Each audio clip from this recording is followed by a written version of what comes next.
Na correria do dia a dia, ninguém repara nos silêncios, nem nos rostos que carregam batalhas invisíveis. Calvin Moore era só mais um sentado no canto de uma cafeteria. Um homem com um casaco militar antigo, uma xícara de café e o olhar fixo na janela. Mas quando 2 policiais decidiram que ele não pertencia àquele lugar, tudo mudou. Não sabiam que aquele sem-teto tinha histórias que ninguém ali poderia imaginar, e que uma simples ligação transformaria não só o destino deles, mas o de todos ao redor. A cafeteria da esquina da Ueta com a Lincoln Avenue, em Denver, era um daqueles lugares que carregam a rotina da cidade. Gente entrando e saindo, copos sendo enchidos, baristas chamando nomes errados no balcão. Para a maioria, era só mais um ponto no meio da pressa. Mas para Calvin Moore, aquele lugar tinha um valor especial. Era o único espaço onde ele ainda conseguia se sentir um pouco humano. Ele entrava ali sempre entre 9 e 10 da manhã. Nunca pedia muito. Um café preto pequeno e às vezes um pedaço de pão com manteiga quando dava. Pagava com moedas contadas, sempre organizadas antes em um saquinho plástico. Cumprimentava todos com um aceno. Sentava no mesmo canto, próximo à janela, e ficava olhando o movimento da rua como quem tentava se lembrar de algo que tinha ficado para trás. Naquela manhã, o frio estava mais cortante do que o normal. Por isso, Calvin vestia seu velho casaco militar verde-oliva, surrado pelo tempo, mas ainda carregando no peito o nome bordado, C. Moore. Era tudo o que lhe restava da sua antiga vida. O casaco era mais do que roupa, era lembrança, identidade e abrigo. Ele entrou, pediu seu café com um bom dia quase sussurrado e foi para seu canto. Estava com as mãos enluvadas e o olhar cansado. Não parecia diferente de qualquer outra manhã. Mas naquele dia, 2 policiais haviam parado a viatura ali perto. Estavam patrulhando a área após uma denúncia genérica sobre um sujeito estranho rondando estabelecimentos. Eram os oficiais Reed e Jacobs. Reed, mais velho, com 15 anos de corporação, tinha a postura típica de alguém que confunde experiência com autoridade absoluta. Jacobs, mais novo, seguia os passos do parceiro sem questionar. Pelo vidro da cafeteria, os 2 avistaram Calvin. Viram o casaco, viram a barba por fazer, o olhar baixo e o copo de café nas mãos. E tomaram a decisão. "Tá vendo aquilo, Jacobs?" disse Reed, apontando com o queixo. "Esse tipo adora usar roupa militar para ganhar simpatia. Aposto que roubou esse casaco de alguém. Quer entrar lá para averiguar?" respondeu Jacobs, hesitando. "Vamos fazer nosso trabalho." Entraram sem dizer palavra. O som da porta se abrindo chamou a atenção de alguns clientes. O ambiente, antes barulhento com pedidos e conversas, pareceu abaixar o tom assim que os 2 atravessaram o salão em direção a Calvin. "Bom dia, senhor. Podemos falar com você um instante?" disse Reed, já se aproximando da mesa. Calvin ergueu o olhar devagar, com um semblante calmo. Assentiu. "Claro. Esse casaco é seu?" "É. Ganhei quando servi." Jacobs observava o bordado com desconfiança. Reed cruzou os braços. "Serviu onde?" "Oriente Médio. Forças Especiais. De 2003 até 2018. Reed riu. Um riso curto, debochado. "E agora tá aqui, tomando café com moedas?" Calvin manteve a calma. "Agora tô tentando não esquecer quem eu fui." Outros clientes já começavam a perceber o clima estranho. Alguns observavam de longe. O gerente se aproximou discretamente. "Está tudo certo aqui, senhores?" Reed foi direto. "Recebemos uma denúncia. Precisamos confirmar se esse casaco é autêntico e se foi obtido legalmente." "Ele entra aqui há meses", disse o gerente, cauteloso. "Sempre se comporta com educação, paga o que consome, nunca houve problema." "E desde quando?" "Aparência educada garante ficha limpa", retrucou Reed, ignorando o comentário. Jacobs se aproximou e puxou o casaco de Calvin sem permissão, examinando a costura interna. Encontrou uma etiqueta com um número de série e o nome completo: Calvin D. Moore. Ainda assim, não se convenceu.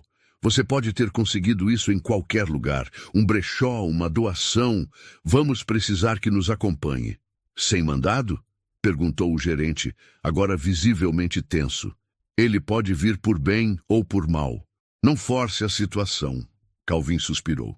Levou o copo de café à boca pela última vez, bebeu um gole e se levantou com lentidão.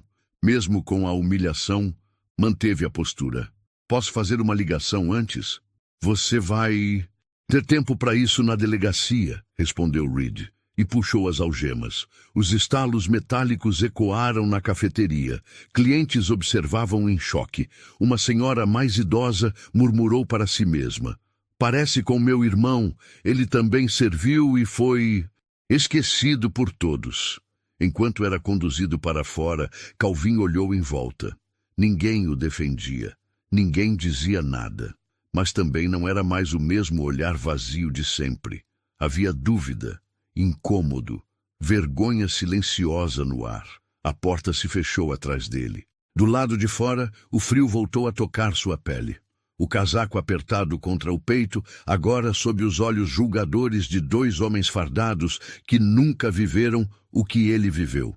Dentro da viatura, Reed ligou o rádio, como se nada estivesse fora do comum. Mas Jacobs, ao olhar pelo retrovisor e ver Calvin encarando a cidade com tranquilidade, murmurou. E se ele estiver dizendo a verdade? Calvin ouviu, não respondeu. Apenas sorriu com um canto de boca e disse, quando vocês ligarem para confirmar, vão entender tudo. Jacobs franziu a testa, mas ainda não sabia o que o aguardava. Ninguém sabia. A viatura parou em frente à delegacia do Distrito 12, no centro de Denver. Uma construção fria, de concreto envelhecido, onde o cheiro de café velho e papel molhado se misturava ao som abafado de passos e portas se abrindo com estalos. Calvin saiu da viatura sem dizer uma palavra. Seus pulsos ainda estavam marcados pelas algemas, mas sua postura era firme, quase elegante, mesmo sob o peso da humilhação. Reed empurrou a porta e conduziu-o até o interior da recepção, onde alguns agentes circulavam, rindo de piadas internas, atendendo telefonemas, preenchendo relatórios. Temos um detido. Possível uso indevido de vestimenta militar oficial, disse Reed para a agente atrás do balcão. Sem resistência? Nenhuma, mas não tem documentos. Alega ter servido nas forças especiais. Nome, Calvin Moore. A agente digitou o nome no sistema. O rosto dela, que inicialmente carregava a neutralidade de quem repete tarefas há anos, de repente congelou por um segundo. Ela olhou para a tela, depois para Calvin, mas não disse nada. Apenas imprimiu uma ficha e pediu. Levem ele para a sala 3. Aguarde verificação. Reed e Jacobs conduziram Calvin até a sala de triagem. Era pequena, com uma mesa de metal no centro, 2 cadeiras, uma luminária fraca. Não havia janelas. Senta aí, disse Reed, tirando as algemas e jogando-as na mesa com força desnecessária. Calvin se sentou, os pulsos vermelhos, a dignidade intacta. Jacobs, ainda inquieto, sentou-se do outro lado da mesa, com os olhos fixos em Calvin. Você disse que serviu, mas não tem nenhuma identificação, nenhuma prova. Não preciso provar nada a vocês. Só quero o meu direito a uma ligação. Reed riu. Ligação? Acha que está em um filme? Vai ligar para quem, seu advogado imaginário? Calvin o encarou, sem raiva. Vou ligar para o homem que me deve a vida. Talvez ele possa ensinar a vocês como se trata um veterano. Jacob se levantou. Deixa ele fazer a ligação, Reed. Se for conversa fiada, a gente só perde 5 minutos. Reed bufou, mas cedeu. Trouxe o telefone fixo da parede e o colocou sobre a mesa, puxando o fio até onde alcançava. Um número, 1 minuto. Calvin pegou o telefone, discou devagar. O número estava gravado na memória como cicatriz. Não precisava pensar. 3 toques, 4. Até que uma voz firme atendeu. Gabinete do general David Keller. Calvin endireitou as costas. Sargento Calvin Moore. Código 21A17. Preciso falar com ele. Urgente. Do outro lado da linha, silêncio por 2 segundos. Um momento. A linha ficou muda por mais 20 segundos. Reed olhava para Jacobs, revirando os olhos. Então a voz mudou. Agora era grave, precisa, familiar. Moore, onde você está? Distrito 12 de Denver, detido por suspeita de usar meu próprio casaco. Do outro lado da linha não houve indignação. Houve ação, rápida, direta. Permaneça aí, não fale mais com ninguém, estou a caminho. A ligação caiu. Calvin colocou o telefone no gancho, cruzou as mãos sobre a mesa e olhou para Reed, que agora estava menos confiante. Bom, acabou sua ligação. Agora vamos fazer a ficha. Vocês deviam ligar para alguém também, porque o que vem agora não é pequeno, disse Calvin em tom calmo, quase compassivo. Reed bufou. Olha só para esse cara. Acha que ainda está na ativa mandando ordens. Você saiu das ruas, parceiro, mas não deixou de ser só mais um.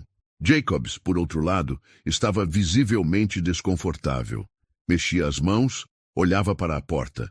Sentia que alguma coisa estava diferente, e seu instinto de policial dizia para ouvir o silêncio entre as palavras. Menos de 30 minutos depois, a recepção da delegacia foi tomada por 3 carros pretos, sem identificação oficial aparente. De um deles, desceu um homem de terno escuro, óculos escuros e um crachá prateado pendurado no pescoço, com o brasão do Departamento de Inteligência Militar. A agente do balcão quase derrubou a xícara de café ao vê-lo. Em que posso ajudá-lo, senhor? Estou aqui em nome do General Keller. Onde está o senhor Calvin Moore? A sala da chefia foi acionada imediatamente. O capitão Thompson, comandante da delegacia, veio pessoalmente à recepção, tentando manter a compostura. Podemos saber o motivo da visita, senhor. Capitão, seu departamento deteve um veterano de guerra altamente condecorado, sem verificação, sem consulta ao Sistema de Reconhecimento Federal de Militares Ativos e Inativos. O general Keller quer um relatório em mãos até o fim do dia. E ele quer o sargento Moore liberado imediatamente, com pedido formal de desculpas da corporação. Thompson gelou. Não era a primeira vez que um erro administrativo tomava proporções assim, mas era a primeira vez que envolvia um nome tão importante. Ele mesmo desceu até a sala onde Calvin ainda estava sentado, agora de braços cruzados e olhar calmo. Sargento Moore, disse, chamando-o pela patente, como um pedido de perdão disfarçado. Pode nos acompanhar, por favor? Calvin se levantou, lançou um olhar rápido a Jacobs, que abaixou os olhos. Reed fingia não perceber. Ao sair da sala, sem algemas, sem empurrões, sem pressa, Calvin apenas disse: obrigado por não terem me ouvido, porque agora todo mundo vai ter que escutar. Enquanto Calvin aguardava no centro médico da base militar em Colorado Springs, sentado em uma sala silenciosa, com paredes claras e cheiro de desinfetante, do outro lado da cidade, em uma sala restrita da inteligência militar, oficiais liam, em voz baixa, o nome dele como se estivessem abrindo um baú esquecido. O nome Calvin D. Moore voltava a aparecer nos registros oficiais pela primeira vez em anos, puxado dos arquivos confidenciais com urgência após a ligação feita diretamente ao gabinete do general Keller. Os rostos na sala mudavam à medida que as informações surgiam na tela. Era como folhear as páginas de uma história de guerra que ninguém tinha terminado de contar. Calvin tinha se alistado em 2003, logo após os ataques de 11 de setembro. Era jovem, idealista e carregava nos olhos a raiva de quem viu a própria cidade se partir em medo. Cresceu em Detroit, num bairro esquecido pelo tempo, e viu no exército, não apenas uma chance de estabilidade, mas uma forma de dar sentido à sua vida. Serviu com honra, com garra e com um tipo de lealdade que hoje parecia fora de moda. As missões vinham uma atrás da outra, cada uma mais arriscada, até que seu nome foi parar nos quadros da Força de Reconhecimento Avançado, um setor de elite que atuava sob o mais absoluto sigilo. Um dos oficiais presentes na análise reconheceu a sigla de uma operação em que Calvin havia participado, Sentry Shield, em Kandahar em 2011. Uma missão que havia dado errado desde o início, em território hostil, com perda de comunicação e emboscadas coordenadas. Foi nessa missão que ele salvou não apenas seu pelotão, mas o próprio Coronel Keller, arrastando-o por mais de 300 metros sob fogo cruzado, mesmo já ferido. Essa era a história que nunca fora contada fora dos relatórios classificados. E ali, diante daqueles oficiais, ela ganhava contornos humanos. Durante os anos de serviço, Calvin acumulou condecorações que muitos oficiais jamais chegariam a sonhar. Estrela de bronze, coração roxo, medalhas de mérito e reconhecimento estratégico. Mas essas honrarias, que deveriam ter sido sua garantia de respeito pelo resto da vida, se tornaram apenas pedaços de papel esquecidos em uma pasta depois que ele retornou ao país. O retorno foi tudo, menos glorioso. Como tantos outros veteranos, ele voltou para um mundo que não sabia acolher quem vinha partido por dentro. Não houve desfile nem recepção calorosa. Houve apenas o silêncio, os pesadelos e a solidão. O diagnóstico foi rápido: transtorno de estresse pós-traumático. As imagens da guerra não ficavam no passado. Vinham visitá-lo todas as noites, sem pedir licença. Os gritos, os tiros, o sangue, as ordens cortantes, tudo estava ali, mesmo quando ele caminhava pelas ruas de sua cidade tentando retomar a vida. Sem apoio psicológico adequado, recusando rótulos de invalidez, Calvin tentou seguir sozinho. Trabalhou como segurança, entregador, auxiliar de manutenção. Mas a mente não acompanhava. Crises de pânico, surtos de ansiedade, noites sem dormir. Um dia, sofreu um colapso em um supermercado enquanto reabastecia prateleiras. Desmaiou entre os corredores. Foi levado ao hospital, recebeu alta no mesmo dia. Nenhum acompanhamento, nenhum cuidado. Aos poucos a vida foi se esvaziando. Perdeu o emprego, perdeu o contato com a família. Viu o casamento ruir em silêncio.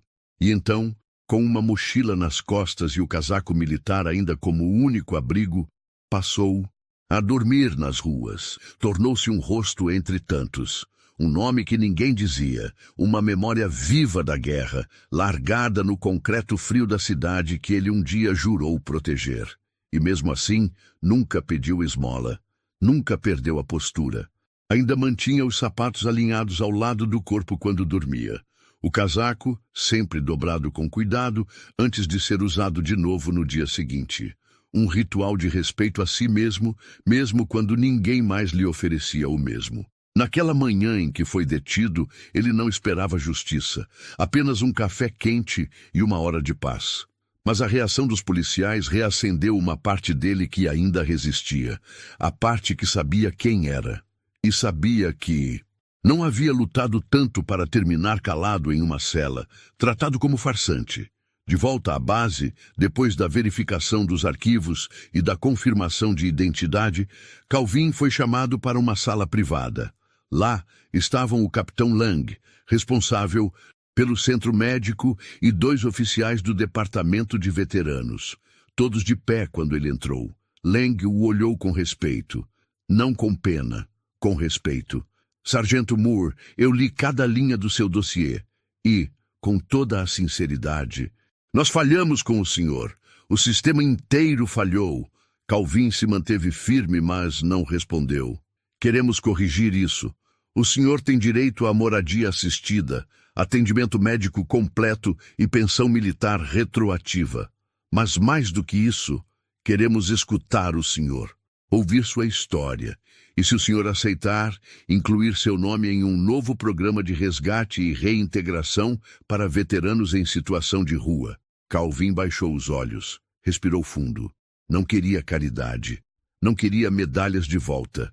Queria apenas não ser ignorado. Queria que ninguém mais tivesse que provar como ele que ainda era um ser humano. Ergueu o olhar e respondeu com voz baixa, porém firme. Se eu puder impedir que mais um irmão de farda termine como eu, Então estou dentro. Naquele instante, ele não era só um veterano reintegrado, era o símbolo de uma ferida nacional que finalmente começava a ser tratada. Dentro da delegacia do Distrito 12, o ambiente havia mudado.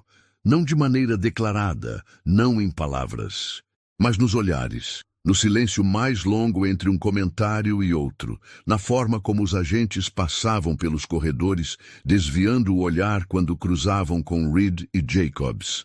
Todos sabiam o que havia acontecido, mesmo que a história não tivesse chegado aos jornais nem viralizado nas redes.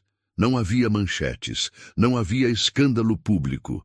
Mas dentro da corporação, o nome Calvin Moore agora era um lembrete vivo de um erro que ninguém queria repetir. Os 2 policiais foram oficialmente afastados das ruas. A ordem era clara: funções administrativas apenas, sem contato com o público, sem farda, sem arma. A medida, embora não definitiva, era simbólica. Estavam ali, dentro do sistema, mas fora da ação. Reed reagiu como quem recebe uma afronta pessoal. Resmungava pelos cantos, batia portas com mais força que o necessário e murmurava para os colegas que tudo era exagero, que estavam apenas fazendo o trabalho deles. Mas ninguém respondia. Até mesmo os mais próximos preferiam não se envolver. Jacobs, por outro lado, foi tomado por um silêncio diferente. Passava os dias em uma mesa no fundo do setor de arquivos, organizando pastas antigas, preenchendo formulários obsoletos e evitando o próprio reflexo nos vidros. Ele lembrava dos olhos de Calvin. Não os olhos de um sem-teto revoltado, mas os olhos de alguém que já tinha visto o pior da humanidade e, mesmo assim, se mantinha de pé. A imagem dele algemado, dizendo com serenidade que tudo mudaria com uma ligação, não saía da cabeça de Jacobs. No fundo, ele sabia, desde o início, havia algo naquele homem que não combinava com a sujeira da rua, nem com o julgamento apressado que ele e Reed fizeram. O Departamento de Conduta e Ética Interna abriu uma sindicância silenciosa. 2 representantes da corregedoria chegaram à delegacia, não para investigar um crime, mas para entender o que levou 2 policiais a tratarem um veterano de guerra com deboche e desconfiança, mesmo com indícios claros de sua identidade. Foi pedido o acesso aos relatórios da abordagem, aos áudios da viatura e aos depoimentos dos envolvidos. A investigação não buscava culpados com alarde. Buscava entender como a arrogância institucional se tornou padrão. O capitão Thompson, responsável pela delegacia, acompanhava o processo com um misto de vergonha e urgência. Era um homem experiente, respeitado, mas que sabia quando o silêncio de anos finalmente cobrava seu preço. Convocou uma reunião interna com os oficiais da casa, fechou as portas, desligou os telefones e falou com uma voz firme e sem rodeios. Disse que o caso Moore não era apenas sobre uma abordagem mal conduzida. Era um retrato de uma falha mais profunda, a incapacidade de ver a humanidade nas pessoas antes da farda. E se a polícia quisesse continuar existindo com algum respeito, teria que aprender a olhar de novo. Enquanto isso, Jacobs tomou uma decisão. Escreveu uma carta. Não foi um pedido de desculpa genérico. Não. Foi uma tentativa de limpar a própria imagem. Foi um texto sincero, rabiscado, reescrito 3 vezes antes de ficar do jeito certo.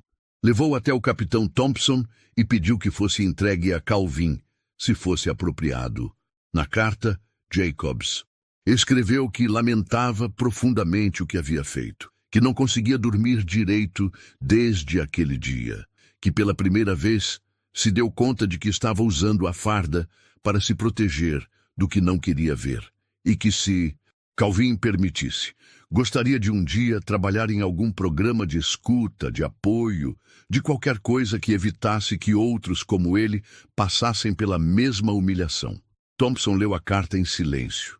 Não disse palavra. Apenas assentiu e garantiu que ela seria entregue. Calvin recebeu a carta ainda no centro médico. Leu devagar 2 vezes. Depois a dobrou com cuidado e guardou no bolso interno do casaco, no mesmo lugar onde ficavam as lembranças que ele escolhia carregar. Não fez comentário. Apenas olhou pela janela e pensou que, se aquele jovem estava disposto a aprender, então talvez alguma coisa ainda pudesse mudar. Já Reed se recusava a reconhecer qualquer erro. Quando foi chamado para uma entrevista com os avaliadores da corregedoria, sustentou que seguiu o protocolo. Disse que a situação era suspeita, que o uso de vestimenta militar por civis sem identificação era passível de verificação. Repetia os termos técnicos como quem se agarrava a eles para não admitir que havia julgado alguém pela aparência. Mas os investigadores não se impressionaram. Um deles, veterano aposentado, perguntou a Reed se ele sabia como era dormir na rua mesmo depois de ter salvado vidas por seu país. Reed não soube responder. Ao final do processo, Jacobs recebeu recomendação para ser reintegrado ao patrulhamento em estágio supervisionado, com acompanhamento psicológico e participação obrigatória em programas de empatia e abordagem humanizada. Reed foi colocado em licença disciplinar por tempo indeterminado. O sistema não gritou sua culpa, mas também não a esqueceu. Dias depois, o capitão Thompson fixou um quadro de madeira no saguão central da delegacia.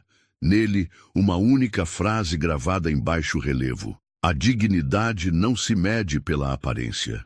Se reconhece no silêncio de quem já viu a guerra. Nenhum nome foi citado, mas todos sabiam de quem falava. A justiça feita a Calvin não foi uma vingança. Não veio com gritos, nem com câmeras. Foi lenta, silenciosa e poderosa. Do tipo que transforma por dentro. Do tipo que recoloca as peças no lugar, mesmo quando ninguém está olhando. No quarto simples da ala médica da base militar, o tempo parecia se mover diferente. Não havia barulho de trânsito, nem passos apressados, nem o olhar de julgamento que Calvin havia aprendido a suportar nas ruas. Ali, o silêncio era outro. Era o tipo de silêncio que curava. Havia uma jarra de água limpa na mesa de cabeceira, roupas dobradas com cuidado em uma cadeira e uma pequena planta em um vaso de plástico ao lado da janela. Nada disso era luxo, mas tudo ali tinha o que ele não via há anos. Cuidado. Calvin dormia melhor. Pouco a pouco, as noites deixavam de ser guerra. Ainda acordava suando, vez ou outra, com o coração acelerado, mas não estava mais sozinho quando isso acontecia. A enfermeira Margaret, que o atendia quase todos os dias, já sabia quando o silêncio dele significava dor. Trazia chá quente, sentava por 5 minutos ao lado da cama e dizia com voz baixa que ele podia respirar devagar. E ele respirava. Enquanto isso, do lado de fora daquele quarto, o nome Calvin Moore circulava de sala em sala, gabinete em gabinete, não como uma celebridade, mas como um alerta e também um espelho. Representantes do Departamento de Assuntos de Veteranos, do Alto Comando Militar e de Centros de Reintegração passaram a se reunir em sigilo, revendo protocolos, discutindo lacunas e confrontando a mesma pergunta incômoda. Como um homem condecorado, com histórico exemplar, havia sido esquecido por tantos anos a ponto de ser algemado por usar o próprio casaco. Não houve coletiva de imprensa, nem campanha de marketing, mas houve ação. Foi criado um núcleo emergencial dentro da Divisão de Reintegração Nacional, com foco exclusivo em localizar veteranos desaparecidos do sistema. Não se tratava apenas de burocracia, era pessoal. O nome do projeto foi batizado em silêncio, em uma sala de reuniões, sem fotógrafos. Programa Moore. Em homenagem a quem não pediu homenagem, mas forçou o sistema a enxergar. Calvin soube disso por uma assistente que veio acompanhá-lo em uma das consultas. Ela disse que um grupo de veteranos da base começaria a fazer visitas em abrigos, estações e pontos de rua. Iriam levar documentos, escutar histórias e garantir que ninguém mais caísse no mesmo buraco invisível. Perguntou a ele se gostaria de participar, como conselheiro. Ele hesitou. Tocou no próprio casaco, ainda com o bordado Seymour no peito. Respirou fundo e respondeu que sim, não por vaidade, mas porque sabia que ainda havia muitos como ele, silenciosos, sentados em bancos de praça, esperando que alguém os reconhecesse sem precisar mostrar uma medalha.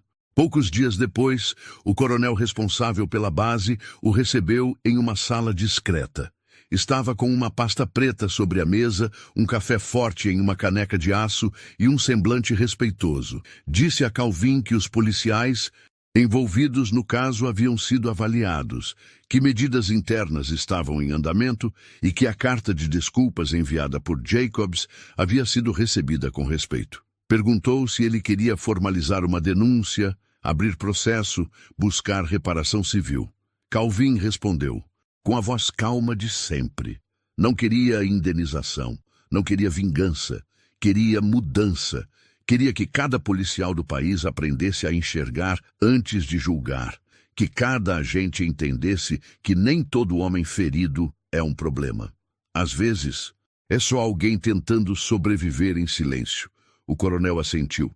Disse que os treinamentos internos já estavam sendo atualizados, que a frase dita por Calvin durante a conversa, a dignidade não grita, ela se carrega, havia sido transformada em material de formação, que em breve outros nomes como o dele também seriam lembrados. Na base, Calvin passou a andar com mais liberdade. Conversava com jovens soldados, contava histórias de combate, dava conselhos sobre disciplina, postura, respeito. Não falava muito sobre o que sofreu depois da guerra. Preferia deixar que entendessem por entre as entrelinhas. Os que tinham sensibilidade percebiam. Durante as conversas nunca dizia que morou na rua. Nunca dizia que foi algemado. Mas sempre terminava com a mesma frase, olhando nos olhos de quem o ouvia. Se um dia você cruzar com alguém que parece ter perdido tudo, lembre que talvez ele só tenha perdido o olhar de alguém como você. Nas reuniões internas do Exército, era tratado como veterano ativo. Recebeu os benefícios atrasados, um novo documento militar e uma carta assinada pessoalmente por Keller, agradecendo novamente pela vida salva em Kandahar. Mas o que Calvin mais guardou foi outra coisa. Um convite para participar do Conselho Consultivo de Reintegração Nacional. A primeira reunião seria em Washington, dali a 3 meses. Aos poucos, a justiça acontecia, não como vingança, mas como reparação, sem câmeras, sem manchetes, apenas justiça, da forma mais poderosa que existe, em silêncio. Na manhã em que Calvin saiu pela primeira vez como conselheiro do novo programa de apoio a veteranos, o céu estava limpo e o ar tinha aquele cheiro de outono que traz consigo a ideia de recomeço. Ele usava o mesmo casaco militar, agora lavado, costurado e com os botões restaurados, e uma camisa azul clara por baixo, simples, mas bem passada. Caminhava com postura ereta, não por orgulho, mas por hábito. Tantos anos de serviço ensinavam o corpo a não esquecer a dignidade, mesmo quando o mundo tentava tirá-la. O centro de acolhimento ficava num prédio discreto, sem bandeiras na entrada nem placas chamativas.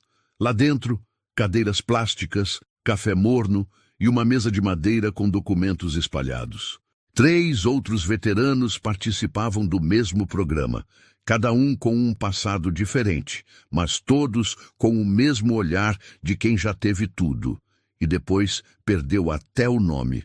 Calvin foi recebido com um aceno tímido por um dos coordenadores civis, que explicou o funcionamento do grupo. Escuta ativa, triagem para encaminhamentos médicos, orientação sobre benefícios e, o mais importante, conversar com aqueles que ainda estavam nas ruas e não confiavam em ninguém. Disseram que era esse o principal motivo de ter chamado Calvin, porque alguém que viveu na pele é mais ouvido do que alguém com crachá. A primeira abordagem aconteceu perto de uma estação de metrô. Um homem de barba grande, olhos fundos e mãos trêmulas, se aquecia num cobertor encardido encostado numa pilastra. Quando Calvin se aproximou, O homem franziu a testa. Não gostava de assistente social. Já tinha sido tratado como lixo por muita gente bem-intencionada. Mas Calvin não se apresentou como funcionário, não trouxe papel, nem discurso. Sentou-se ao lado do homem com calma. Também já dormi em calçada, disse, e fiquei um bom tempo achando que isso era o final. O homem o olhou de lado, desconfiado. Depois notou o casaco. Os olhos se fixaram no nome bordado. Ficaram ali, imóveis, por uns segundos, até que a pergunta veio. Era seu mesmo esse casaco? Calvin olhou para frente, sem desviar o olhar da rua. É, quase me prenderam por causa dele. Achavam que eu não podia ter algo assim. O silêncio que se seguiu foi mais honesto que qualquer palestra. Era o tipo de conversa entre iguais, entre sobreviventes. Na semana seguinte, o centro recebeu mais 5 veteranos. 2 deles disseram que só foram até lá porque ouviram falar de um cara de casaco verde que sentava e escutava sem tentar salvar ninguém à força. Aos poucos, Calvin foi se tornando referência sem querer ser. Não dava conselhos prontos, não prometia milagre. Dizia apenas o que viveu e mostrava com a própria presença que havia caminho possível depois da queda. Nem sempre fácil, nem sempre rápido, mas havia. Com o tempo, foi convidado a participar de rodas de conversa dentro de abrigos. Levava chá, às vezes café, e sentava com os homens em volta de uma mesa de plástico, ouvindo histórias de batalhas que não estavam nos livros. Batalhas contra o frio, contra a fome, contra a própria mente. Num desses encontros, um jovem chamado Travis perguntou a Calvin por que ele voltou, por que não ficou escondido, como tantos outros. Calvin pensou por um instante antes de responder. Porque um dia eu fiz uma ligação e alguém atendeu. E quando isso acontece, você não pode mais se calar, porque tem gente lá fora esperando ser ouvida também. O rapaz assentiu, enxugando o nariz. Tinha servido no Afeganistão também. Perdeu um irmão em uma explosão. Nunca mais foi o mesmo. Estava há 2 anos sem contato com a família. Naquela noite, dormiu no abrigo pela primeira vez em meses e no dia seguinte aceitou ajuda para iniciar o processo de reintegração. Calvin viu isso acontecer com mais alguns. Não com todos. Alguns resistiam. Outros sumiam. Mas ele já não esperava salvar o mundo. Só queria ser o tipo de presença que ele mesmo precisava ter encontrado quando estava no fundo. No 3º mês, foi convidado para visitar a Academia de Formação de Policiais da região. Um novo módulo havia sido criado. Abordagem humanizada com veteranos em situação de vulnerabilidade. O diretor da escola pediu que ele compartilhasse sua experiência. Não como vítima, mas como educador. Na sala cheia de jovens fardados, Calvin caminhou até o centro, tirou o casaco, colocou sobre a cadeira e ficou em silêncio por quase 1 minuto. Depois disse, esse casaco aqui me deu orgulho, me deu respeito. Mas um dia ele quase me levou para a cadeia, porque alguém achou que um homem como eu não podia ter algo assim. A sala estava muda. Eu não estou aqui para pedir desculpas, nem para dizer que todo policial é inimigo. Eu só estou aqui para pedir que vocês aprendam a olhar mais fundo. Às vezes, a gente carrega um pedaço da guerra no olhar, e o que parece desordem é só cansaço. O que parece ameaça é só alguém que quer ser visto. Ao fim da fala, um dos recrutas se levantou e agradeceu em voz alta. Disse que jamais esqueceria aquelas palavras. Outros o seguiram com palmas tímidas, que logo se tornaram firmes. Não era homenagem, era reconhecimento. Calvin saiu dali sem alarde, como sempre, mas algo dentro dele estava mais leve. Como se, enfim, as cicatrizes começassem a ter função. Como se a dor tivesse encontrado um caminho para virar ponte. No caminho de volta para casa, caminhando pela calçada com o casaco fechado até o pescoço, ele parou por um instante, olhou para o céu limpo e pensou que talvez o uniforme nunca tenha sido a parte mais importante. Talvez fosse quem ele escolhia ser depois dele. Na primeira sexta-feira de dezembro, a base militar em Colorado Springs amanheceu coberta por uma névoa fina. O frio cortava pelas frestas das janelas e deixava o chão úmido, mas dentro do pequeno centro de reintegração, o clima era outro. A sala principal estava cheia. Não havia bandeiras ou faixas, nem repórteres ou fotógrafos. Mas cada rosto ali carregava um silêncio atento, como quem sabe que algo importante está para acontecer. Calvin chegou cedo, como sempre fazia. Cumprimentou os funcionários pelo nome, trocou 2 ou 3 palavras com os veteranos do dia e deixou seu casaco sobre o encosto da cadeira, pendurado com cuidado. No bolso, levava um pequeno caderno onde anotava os nomes e histórias de cada homem com quem conversava. Nunca deixava passar. Dizia que lembrar o nome de alguém era o primeiro sinal de que ele existia. Ele não sabia exatamente o motivo do convite. Disseram que haveria uma pequena reunião com representantes do alto comando. Talvez uma conversa sobre melhorias no programa. Talvez só uma cerimônia interna. Calvin não se importava com os detalhes. Tinha aprendido a não criar expectativas com as instituições, apenas fazer o melhor no espaço que tinha. Quando a sala já estava composta, um coronel entrou. Era o mesmo homem que havia coordenado o início do programa Moore. Tinha postura firme, mas olhos gentis. Trazia consigo uma pequena caixa de madeira escura e uma folha dobrada. Pediu licença, colocou a caixa sobre a mesa e olhou para Calvin. Senhor Moore, pedi que todos estivessem aqui hoje porque há algo que precisa ser feito. Algo que foi esquecido por tempo demais. Calvin ajeitou a postura confuso. Não estava acostumado a ser chamado para o centro de uma sala, muito menos para ser o centro de alguma coisa. O coronel continuou. Há exatos 10 anos, durante a Operação Sentry Shield, o senhor executou uma ação que salvou 9 vidas, inclusive a do então coronel David Keller. A recomendação para condecoração foi aprovada, mas por motivos burocráticos, nunca chegou até o senhor. Calvin olhou para a caixa sobre a mesa. Seu rosto não demonstrou surpresa, mas seus olhos baixaram por um segundo. Aquele momento tinha o peso de uma década de silêncio.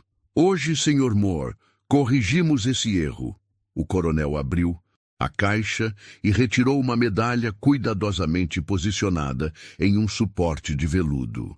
Era uma estrela de bronze, a mesma que já aparecia no papel, mas que ele nunca havia tocado com as próprias mãos.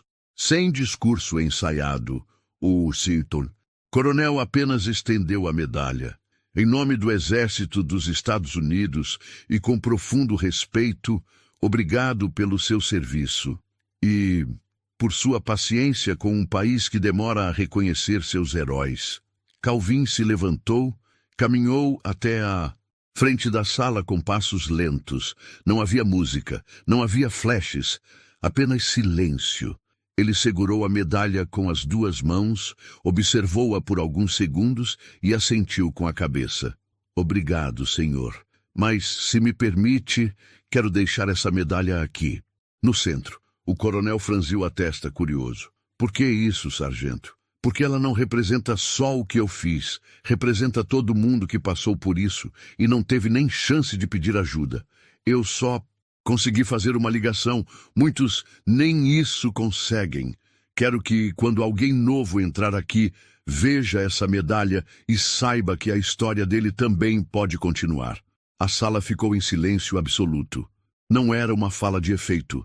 Era a verdade de alguém que havia carregado o peso da invisibilidade por anos e agora transformava o reconhecimento em ponte para os outros. A medalha ficou no centro da sala, protegida por uma redoma de vidro com uma pequena placa.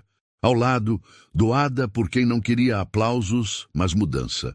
Depois da cerimônia, Calvin foi cumprimentado por dezenas de veteranos. Muitos que não tinham coragem de contar suas próprias histórias, mas que encontraram nas palavras dele uma autorização silenciosa para não se envergonhar. Um deles, um homem chamado Hector, veterano do Golfo, disse baixinho: "Eu achei que estava morto por dentro, mas depois que te vi falando com o Travis naquela noite, Eu fui dormir pela primeira vez num lugar quente. Calvin não respondeu. Apenas tocou no ombro dele com firmeza. Aquilo bastava.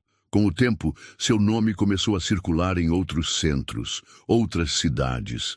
Não como celebridade, mas como referência, convidado para dar palestras, participar de rodas de conversa, integrar grupos de revisão de conduta policial. Ele aceitava alguns, recusava outros. Não queria virar símbolo. Queria continuar sendo útil. Essa era sua forma de seguir em frente. Certa tarde, quando voltava para casa, parou numa lanchonete de beira de estrada. Entrou, pediu um café e se sentou perto da janela. Um atendente jovem veio servir. Olhou para ele com curiosidade, depois para o casaco. O senhor serviu? Calvin sorriu com um canto da boca. Servi, sim. O jovem fez um gesto de respeito, recuando ligeiramente. Obrigado por isso. Calvin assentiu e ficou ali, tomando o café devagar, olhando o movimento da rua do lado de dentro. Um gesto simples, mas que um dia foi negado a ele. Na saída, deixou uma nota de $20 sob a xícara, com um bilhete escrito à mão. Nunca julgue quem usa um casaco gasto. Ele pode carregar mais história do que você imagina. Era uma manhã fria de janeiro quando Calvin desceu do ônibus na mesma esquina de sempre. A calçada da 8ª Avenida parecia menor do que ele lembrava. Os prédios estavam iguais. Os sons do trânsito ainda ecoavam no fundo, e a cafeteria na esquina mantinha o letreiro aceso como se o tempo nunca tivesse passado. Mas ele sabia. Muita coisa havia mudado desde aquela última vez. O casaco verde-oliva ainda o acompanhava. Agora limpo, restaurado, com as costuras reforçadas e o bordado Seymour brilhando discretamente no peito. Era o mesmo de antes, mas carregava uma nova camada de significado. Não era mais apenas símbolo de sobrevivência, era prova de que ele ainda estava aqui. Calvin empurrou a porta da cafeteria com cuidado. O sininho acima dela soou como antes, e o cheiro de café fresco o envolveu com uma força quase nostálgica. Era o mesmo cheiro daquele dia em que fora abordado injustamente. Mas agora, ele não era mais o mesmo homem que saíra algemado dali.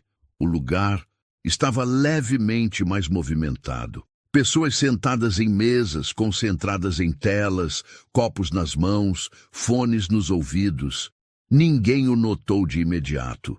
Ele caminhou até o balcão com passos firmes, tirou a carteira e pediu. Um café pequeno, por favor. Sem açúcar. O atendente, um jovem novo, pegou o copo de papel, serviu a bebida e, quando olhou para Calvin, pareceu hesitar por um segundo. Seus olhos passaram pelo casaco, pelo rosto, e então ele perguntou com voz baixa. O senhor já veio aqui antes, não? Calvin sorriu. Já. Uma vez não fui bem tratado. O jovem mordeu o lábio inferior sem saber o que dizer. Apenas ofereceu o café com um gesto respeitoso e não cobrou. É por conta da casa. Calvin agradeceu com um aceno e se dirigiu para o canto da cafeteria, para a mesma mesa onde costumava sentar. Estava vaga, como se estivesse esperando por ele. Sentou-se com calma, colocou o copo sobre a mesa e observou a rua pela janela. O fluxo de pessoas, os carros, a pressa. Era tudo igual, mas ele sentia diferente. Pela primeira vez, não carregava o peso da invisibilidade. Ele não precisava mais provar nada para ninguém. Do outro lado do balcão, o gerente do local o viu. Congelou por um instante. Reconheceu de imediato. O homem que, meses atrás, havia sido retirado dali como um criminoso por usar o próprio casaco. Engoliu seco. Respirou fundo. Saiu de trás do balcão e caminhou até ele. Parou diante da mesa. Calvin ergueu os olhos, reconheceu o rosto. O tempo tinha passado, mas o olhar era o mesmo. Senhor Moore, certo? Sim. O gerente se mexeu sem saber bem o que dizer. As palavras pareciam maiores que a boca. Eu me lembro daquele dia. Eu estava aqui. Eu não fiz nada. E isso me persegue desde então. Calvin não respondeu de imediato. Pegou o copo, tomou um gole de café, esperou. Depois disse: eu também me lembro. Lembro que ninguém disse nada, nem você. Mas eu também sei que o medo às vezes paralisa e que o silêncio cobra caro. O gerente olhou ao redor, como se buscasse apoio nas paredes. O senhor me perdoa? Calvin o encarou. Havia ali, naquele pedido, algo que ele não ouvia com frequência. Não era apenas culpa, era desejo sincero de reparar. Ele assentiu com um leve gesto de cabeça. Eu não guardei raiva, guardei memória. E usei ela para construir outra coisa. Isso sim, ninguém pode tirar da gente. O gerente respirou aliviado. Parecia mais leve. Pediu licença e voltou ao balcão. Não havia plateia, nenhum aplauso, nenhum registro. Mas naquele pequeno gesto havia mais significado do que 1000 pedidos públicos. Calvin terminou o café devagar. Observou o movimento por alguns minutos. O mundo andava. E ele também. Na saída, passou pelo balcão, deixou uma nota de 20 dobrada ao lado da xícara vazia e disse ao atendente: pode usar isso para pagar o próximo veterano que entrar aqui e diga que foi alguém que entende. O jovem sorriu. Era novo demais para entender o peso exato daquelas palavras, mas sentiu que devia guardá-las. Calvin saiu da cafeteria e caminhou até o ponto de ônibus. Esperaria pouco, mas o tempo já não o incomodava. Sentou-se no banco de metal, ajeitou o casaco e olhou o céu.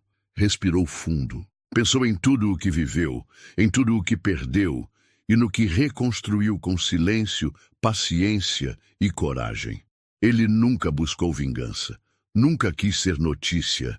Queria apenas ser reconhecido como homem, como cidadão, como alguém que serviu e caiu, mas se levantou. E naquele instante, sentado sozinho na calçada fria, ele soube que tinha conseguido.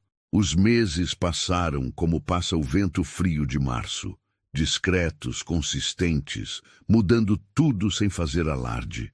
Calvin continuava sua rotina, simples entre o centro de reintegração, as visitas aos abrigos e sua pequena casa nos arredores de Colorado Springs. O casaco verde, símbolo de tudo o que ele viveu, agora pendia no hall de entrada, respeitado como parte da casa, mas já não grudado ao corpo como antes. Ele não precisava mais provar nada. No centro, as cadeiras começaram a se encher mais rápido. Veteranos que antes desconfiavam de qualquer ajuda passaram a aparecer com mais frequência. Alguns vinham apenas pelo café, outros por curiosidade, mas a maioria vinha porque alguém lhes disse que ali havia um homem que sabia escutar de verdade. Não havia cartazes com sua foto, nem folders com sua história. Mas em cada canto do centro, em cada conversa sussurrada entre um acolhido e outro, o nome dele circulava como uma espécie de segredo compartilhado. O Moore. Diziam que ele não fazia perguntas que machucavam, que ele ouvia até o fim, e que, quando falava, não usava frases prontas. Falava com verdade. Os atendentes do programa começaram a notar algo curioso. Quando Calvin estava presente, a tensão nos ambientes diminuía. Mesmo os mais fechados se acalmavam. Não era carisma, era presença. Ele não precisava comandar para liderar. E isso era mais poderoso do que qualquer farda. Em uma manhã nublada, um jovem chamado Miguel apareceu pela primeira vez no centro. Era calado, olhar desconfiado, com o corpo sempre curvado, como quem carrega o mundo nos ombros. Tinha servido por pouco tempo, mas o que viu e viveu fora suficiente para quebrá-lo por dentro. Passou 2 anos nas ruas.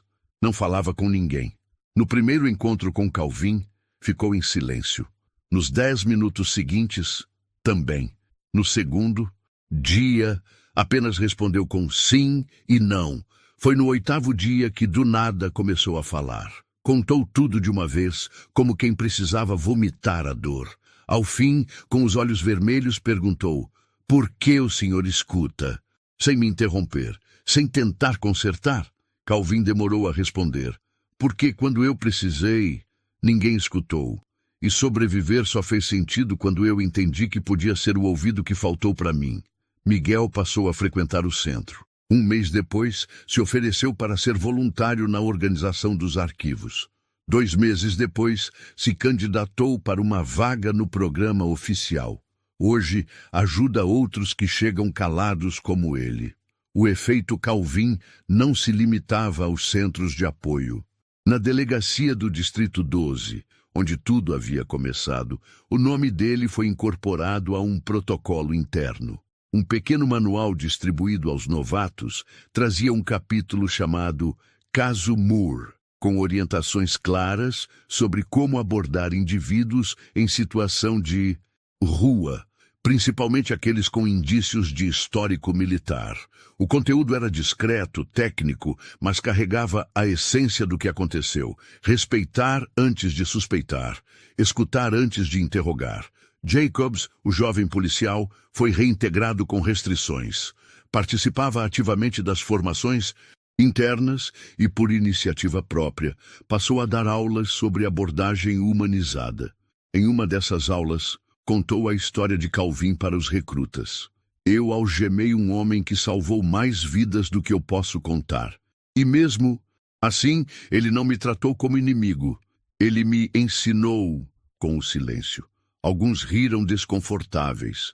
Outros se emocionaram. Mas ninguém saiu dali indiferente. Enquanto isso, Calvin recusava convites para dar entrevistas.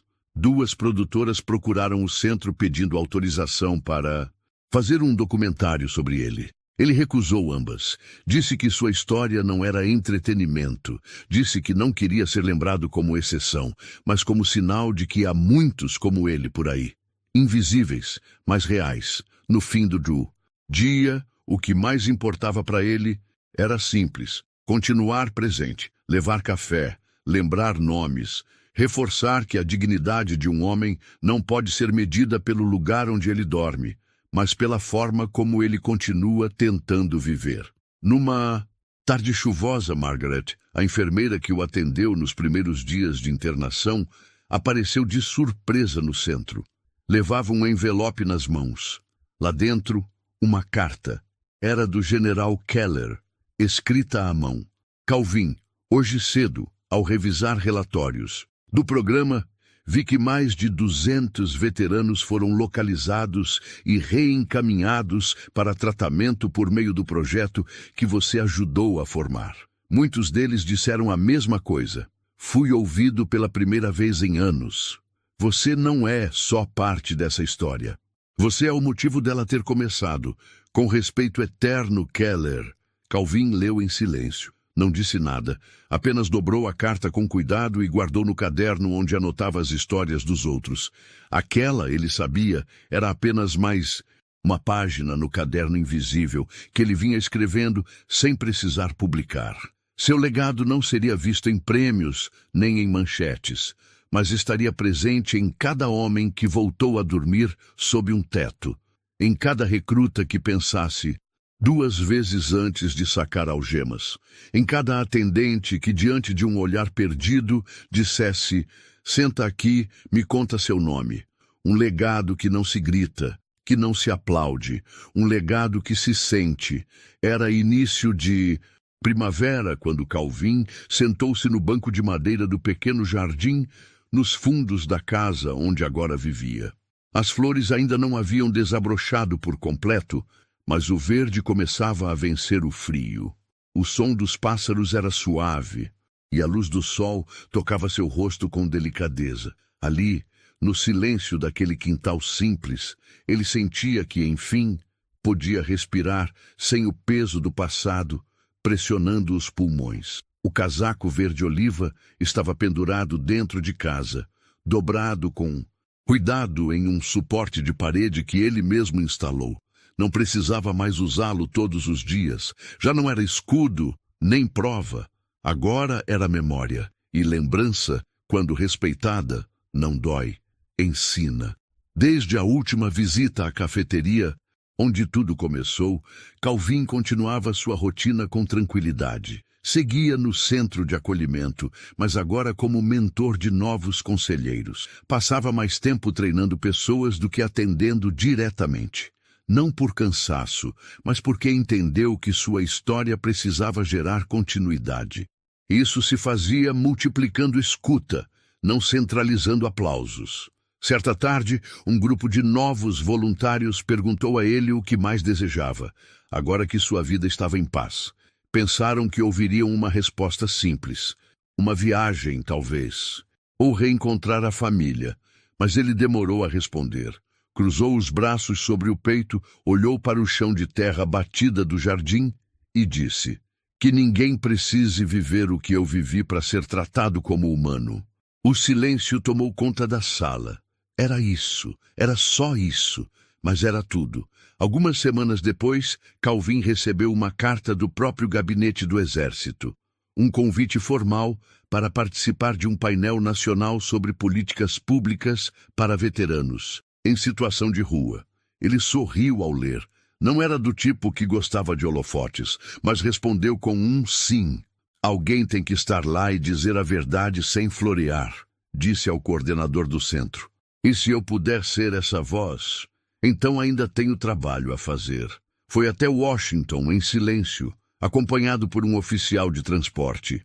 A reunião aconteceu em uma sala oval simples, com representantes civis e militares, legisladores e gestores. Quando chegou sua vez de falar, não usou slides, nem discursos decorados. Disse apenas o que viveu. E como uma simples ligação, feita de uma sala fria, com algemas no pulso, mudou não só o destino dele, mas de centenas de outros esquecidos. Não pediu mais verba, pediu mais humanidade. Foi ouvido e voltou para casa no dia seguinte, como sempre. Discreto, em paz. Nos últimos dias de abril, Calvin passou a acordar mais cedo. Ia ao mercado, comprar pão fresco, cumprimentava os vizinhos pelo nome, varria a calçada da frente e, às vezes, ajudava o idoso da casa ao lado com os sacos de lixo. Nada grandioso, apenas vida. E para alguém como ele, viver com calma era a maior conquista.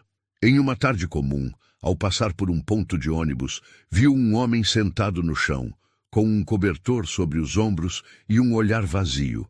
Era um rosto novo, alguém que ainda estava preso no silêncio do abandono.